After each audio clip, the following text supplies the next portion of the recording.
Salam sejahtera saudara-saudari dalam Kristus Yesus. Selamat bertemu. Saya Pastor Petrus Piri mengajak kita bersama dalam kesinambungan renungan firman Tuhan dalam siri kedua di bawah tema umum Agen Keadilan Allah. Kali ini kita akan berbicara di bawah satu subtema yang mendukung tema ini, yaitu tegakkanlah keadilan. Tegakkanlah keadilan. Menyentuh tentang tema ini, tegakkanlah keadilan, merupakan prinsip kehidupan yang sangat penting bagi orang Kristen. Tanpa adanya kebenaran dan keadilan di tengah-tengah umat Allah, maka apa yang dikehendakinya bagi kita untuk hidup dalam penuh pengharapan, damai sejahtera, dan rukun adalah sia-sia belaka. Untuk hal inilah Anda dan saya diciptakan menjadi alat untuk tujuan dan rencana Allah, yaitu sebagai agennya untuk menegakkan keadilan di antara sesama. Kita seharusnya seperti mentari pagi yang muncul dan menerangi lembah-lembah yang terselindung. Tuhan Yesus menggambarkannya seperti pelita terletak di atas gunung yang menerangi setiap sudut kegelapan, bukan meletakkannya di bawah gantang sehingga fungsi dan tujuannya terhindar. Oleh demikian, apakah Anda dan saya menjadi alat yang berfungsi atas tujuan ciptaan Allah? Allah menghendaki agar keadilan ditegakkan di tengah-tengah umatnya. Yesaya pasal 1 ayat 17 berkata, "Belajarlah berbuat baik, tegakkanlah keadilan, dan berantaslah penindasan. Berilah kepada yatim piatu hak mereka, dan belalah perkara para janda." Dalam dunia yang semakin mementingkan diri sendiri dan harta benda, keadilan semakin sukar dicari. Keadilan adalah barang yang jarang dan mahal. Dalam setiap aspek kehidupan ada ketidakadilan. Sebilangan penegak undang-undang yang seharusnya menegak keadilan nampaknya menyalahgunakan kedudukan mereka karena uang, kedudukan, dan sebagainya. Mazmur pasal 85 ayat 10 hingga 14 saya akan membacakannya. "Sesungguhnya keselamatan daripadanya dekat pada orang-orang yang takut akan Dia, sehingga kemuliaan diam di negeri kita. Kasih dan kesetiaan akan bertemu, keadilan dan damai sejahtera akan bercium-ciuman. Kesetiaan akan tumbuh dari bumi, dan keadilan akan menjengkuk dari langit. Bahkan Tuhan akan memberi kebaikan, dan negeri kita akan memberi hasilnya. Keadilan akan berjalan di hadapannya, dan akan membuat jejak kakinya menjadi jalan." Dalam 1 Timotius pasal 6 ayat 11 hingga 12. "Kejarlah keadilan, ibadah, kesetiaan, kasih, kesabaran, dan kelembutan. Bertandinglah dalam pertandingan iman yang benar, dan rebutlah hidup yang kekal.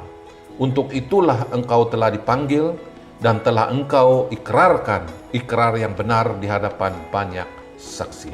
Keadilan mesti sesuai dengan kebenaran. Dengan keadilan sebenarnya kita akan dapat menyatakan kehendak Tuhan. Putih tetap putih, hitam tetap hitam, dan bukannya putih bercampur hitam sehingga berubah menjadi kelabu, menjadi keadilan kelabu atau kebenaran kelabu. Keadilan juga dikaitkan dengan kerendahan hati untuk menjadi pelaku dan penerima keadilan sehingga tidak ada yang merasa tertindas dan menjadi penindas. Keadilan mesti dilakukan terutama karena takut akan Tuhan. Oleh itu, siapapun kita dalam tanggung jawab yang Tuhan berikan kepada keluarga, gereja, dan community, baik pemimpin kita dan yang dipimpin mesti melakukan kehendak Tuhan, bukan kehendak kita. Dan kita akan mengambil hak dari Tuhan sebagai hakim yang adil. Bercakap mengenai keadilan menyentuh banyak kehidupan pribadi, keluarga, jemaat, dan community. Bercakap mengenai keadilan melibatkan pelaku dan penerima keadilan.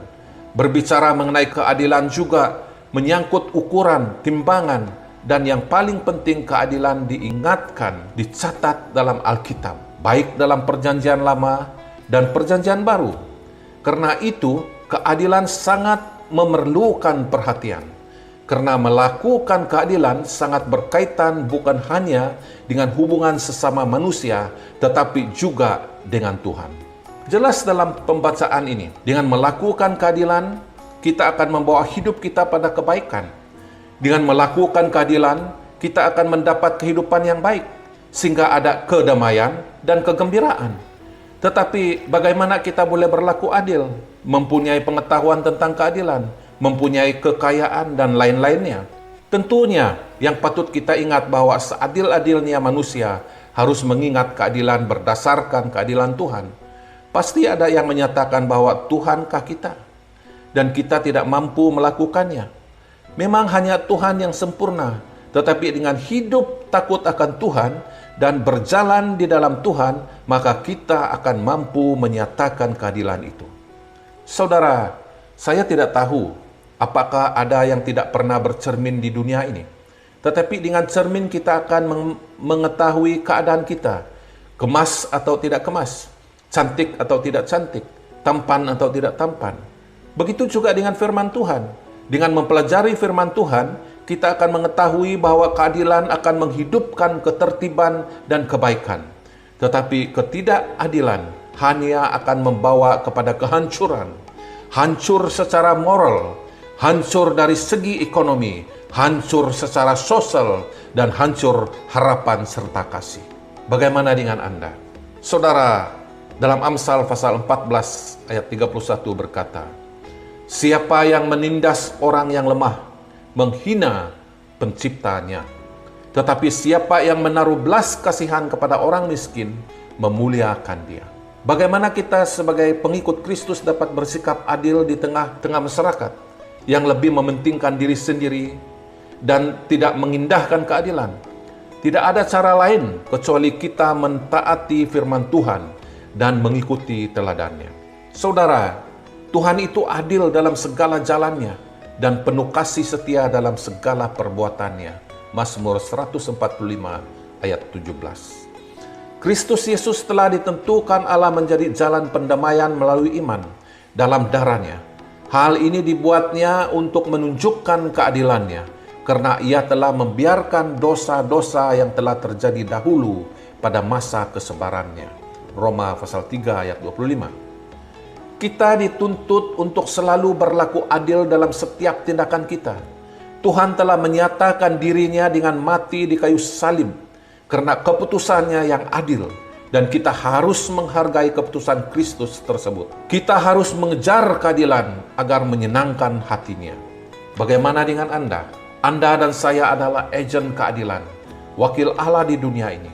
Allah telah menempatkan kita dengan uniknya di mana adanya kita pada saat ini untuk tujuan tertentu. Saudara, Allah menuntut apa yang dikehendakinya daripada Anda. Keadilan serta kebenaran adalah kehendak Allah.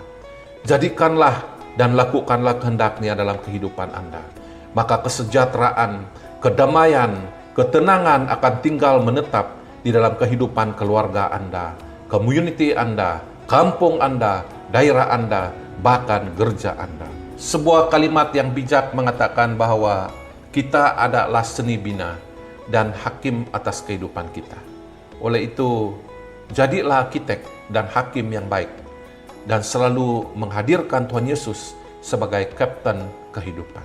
Kiranya saudara diberkati melalui firman Tuhan ini, dan belajarlah menjadi pelaku firman-Nya. Semoga Tuhan kita Yesus Kristus memberkati saudara semuanya. Amin.